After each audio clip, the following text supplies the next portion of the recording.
Bypass বুধবার 5/4/2024 আমাদের 10 KG চাল ডোনেট করেছে অমৃত ভোজ।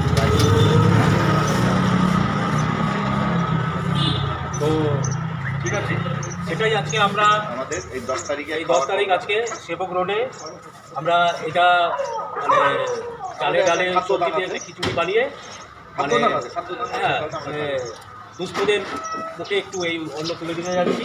সেটা হচ্ছে অমৃত ভোজের আশীর্বাদ স্বরূপ তিনি দিয়েছেন। ঠিক আছে, আমরা এই কাজটা মানে দুস্থ লোকদের মুখে একটু অন্ন তুলে দিতে পারছি। আমাদের এই ক্ষুদ্র নিডি সোশ্যাল ওয়েলফেয়ার ট্রাস্টের তরফ থেকে আজকে আমরা এই পদক্ষেপ সেই ব্যক্তি আমাদেরকে দিয়েছে, তার জন্যই আমরা আজকে দুস্থ লোকদের মুখে দুমুঠো অন্ন তুলে দিতে পারছি। এটা তাতেও আমরা ধন্যবাদ জানাই আমাদের সংস্থার সংগঠনের তরফ থেকে। তার আশীর্বাদ, সে আমাদের দান করেছে, তার আশীর্বাদ আর আশীর্বাদ শুনে